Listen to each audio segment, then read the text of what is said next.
Poco bener-bener sekalinya ngeluncurin flagship, nggak cuman satu, langsung dua. Smartphone high-end selanjutnya dari brand asal Cina ini adalah Poco F4 5G. Ya, Poco F4 standar lah ya bisa dibilang, dan menjadi suksesor dari Poco F3 5G yang udah meluncur di Indonesia beberapa waktu lalu, tahun lalu ya. Sama, jadi gue menjadi orang pertama di Indonesia salah satunya yang akhirnya bisa menggunakan Poco F4 5G di Indonesia, bahkan sebelum peluncuran resminya gitu ya di tanah air. Smartphone ini udah diluncurin secara global juga. Sayangnya gue masih belum tahu kalau harganya di Indonesia berapa, tapi pas udah launching nanti gue akan masukin ke kolom deskripsi. Nah, karena unit ini masih grass, masih baru ya, masih kinyis-kinyis, masih segel, mendingan kita unboxing aja ya, sekaligus first impression kayak gimana sih Poco F4 ini. Tapi sebelum itu, subscribe dulu channel Yuzon ID, komen jangan lupa share video ini di medsos, dan teman-teman kalian like juga videonya, dan jangan lupa buat nyalain loncengnya, biar kalian tahu video-video terkini dari channel Yuzon ID. Yuk!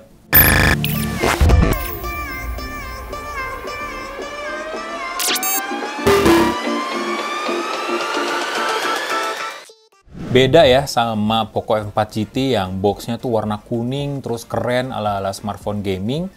Kalau Poco F4 5G malah kelihatan standar, biasa aja sih, boxnya warna hitam, tulisannya warna kuning.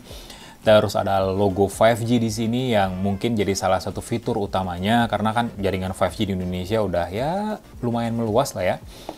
Dan di sini ada tulisan kami buatan Indonesia. Berarti Poco F4 itu udah diproduksi langsung di Indonesia, dan memang ini diproduksinya di PT Satnusa di Batam.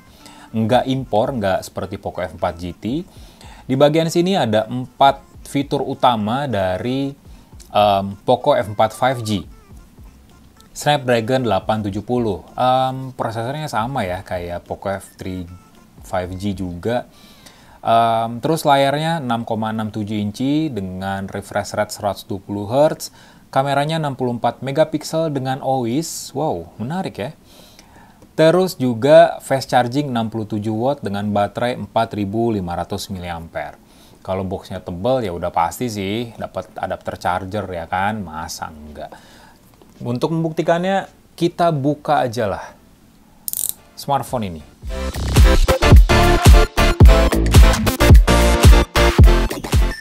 Oke, nah ini lebih gampang nih dibukanya. Mungkin karena dusnya lebih kecil kali ya.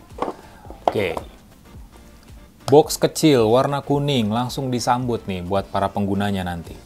Kalau dibuka seperti biasa ada SIM ejector, tapi bentuknya ya lingkaran ya standar sih ya. Tapi ya lumayan lah, kalian nggak usah beli lagi buat ngambil kartu SIM di HP, nggak usah pakai jarum pentul lagi ya. Udah disediain. Di sini ada panduan penggunaan sama kartu garansi. Ini jangan sampai hilang karena ini dokumen yang penting banget sebenarnya. Kalau kalian bingung dengan pengaturan ponsel, kalian bisa baca ini. Tapi kalau udah expert ya udahlah, simpen aja, nggak usah disobek-sobek. Dapat stiker juga. Wih, ini stiker Poco memang ini yang salah satu ditunggu sih di setiap unboxing ya. Stiker ini bisa buat ditempelin di laptop ataupun di mobil motor kalian biar kelihatan keren.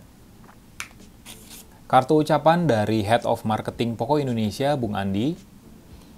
Bung Andi, Poco F4 5G nih, gue pakai sekarang. Wih. Wah, ini. Udah dapat apa ini? Adapter Type-C ke jack audio. Jadi smartphone ini nggak dapet jack audio, tapi udah pakai adapter ke jack audionya. Jadi ya nggak usah beli lagi seperti biasa. Baik banget ya Poco ya. Nggak usah jajan yang beli HP ini mah, nggak usah jajan aksesoris lagi. Softcase-nya bening, nggak softcase ala-ala HP gaming atau softcase yang ya minimal warna hitam atau warna kuning gitu ya, bening, lumayan lah buat ngelindungin HP. Tapi kalau mau kelihatan keren lagi ya bisa beli di toko online. Ini dia bintang utamanya Poco F4 5G. Desainnya beda dengan Poco F4 GT. Kemudian ada USB Type-C yang bentuknya standar juga. Lumayan. Dan terakhir, adapter fast charging 67 watt.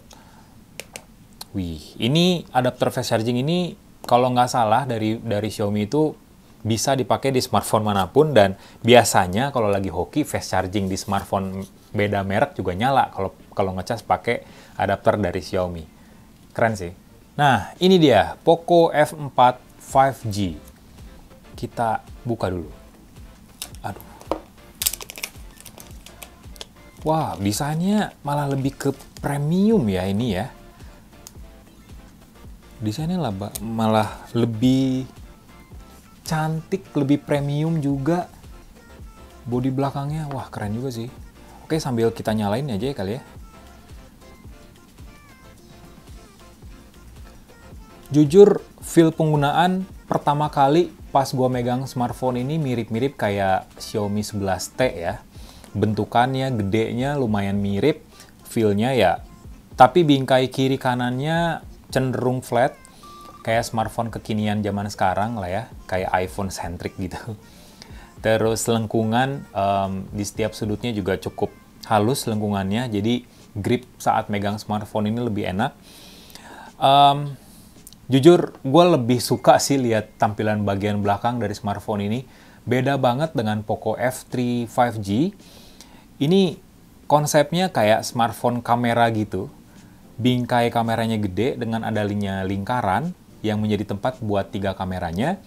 Terus di sini ada logo OIS pula, 64 megapiksel OIS, dan LED flash yang ala-ala kamera pocket. Coba, mirip kayak ini kan? Mirip kayak, ya, smartphone kamera lah, yang mengunggulkan banget sektor kameranya. Oke, gue mau atur-atur dulu smartphone ini, jadi tonton terus. Ini dia tampilan awal dari Poco F4 5G, yang jadi suksesor dari Poco F3 5G. Layarnya terang banget ya. Jujur, gue masih belum tahu ini spesifikasinya kayak gimana ya, karena pas gue bikin video ini, sebenarnya ini belum launching dimanapun gitu. Jadi smartphone ini cuma sebatas rumor aja, beda dengan Poco F4 GT yang udah launching duluan. Dan gue masih belum tahu seperti apa spesifikasi lengkap dari smartphone ini. Yang gue tahu layarnya udah pasti ini resolusi Full HD gitu ya. Dengan ya ukuran kira-kira sekitar 6,6 incian. Dan panelnya sih kalau dari tipikal warnanya dan juga dari fiturnya yang ada, layarnya AMOLED udah pasti dengan refresh rate yang tinggi. Tadi udah disebutin juga ya, udah dilihatin juga dari dusnya, ukurannya 6,67 inci, AMOLED dengan resolusi Full HD+, terus juga refresh rate-nya sendiri udah sampai 120 Hz. Cuman saya belum adaptif refresh rate-nya, jadi cuman ada 2 option gitu, 60 Hz dan 120 Hz saja. Dari OS-nya sendiri, smartphone ini udah berjalan di MIUI 13 dengan launchernya Poco Launcher, dan basicnya sendiri adalah Android 12 terbaru, dan dia udah punya RAM 8GB yang udah didukung dengan memory expansion namanya 3GB. Cuman kita nggak bisa nambah lagi memorinya. Jadi cuman terbatas sampai 3GB aja, nggak seperti kayak smartphone dari Oppo atau dari Realme gitu ya, yang bisa mengatur memory expansion dari 2, 3 sampai 5GB, bahkan ada yang sampai 7GB. Cuman di sini kapasitasnya udah 256GB. Lumayan gede. Kita bisa bebas masukin aplikasi maupun game apapun di smartphone ini. Sementara untuk baterainya tadi 4500 mAh dengan fast charging 67 watt.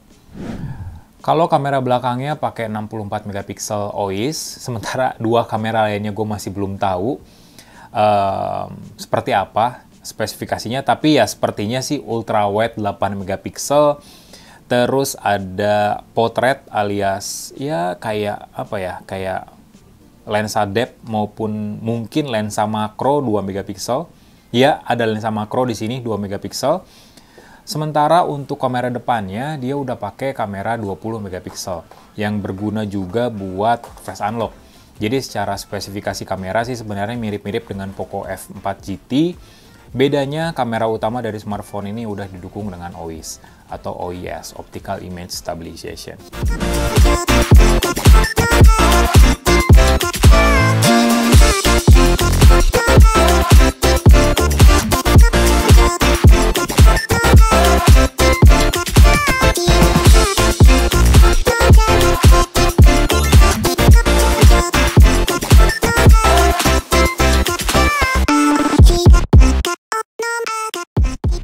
Itu aja sih. First impression gue sih tentang HP ini adalah pertama, premium, kelihatan elegan, ngebut juga meskipun sayangnya kurang ada peningkatan dibandingin dengan Poco F3 5G yang pakai prosesor jenis yang sama. Tapi dari layar, dari desain, keren banget. Keren banget. Itu aja unboxing dan first impression Poco F4 5G yang kita lakukan. Video ini diambil jauh sebelum launchingnya di Indonesia, jadi mohon maaf apabila ada kekurangan maupun kesalahan kata, kekurangan informasi juga, mohon maaf banget. So, subscribe channel Yuzon ID, kasih komen, jangan lupa share videonya ke teman-teman kalian maupun ke medsos, like juga, dan nyalain loncengnya biar tahu informasi terupdate di channel Yuzon ID. Sehat selalu ya!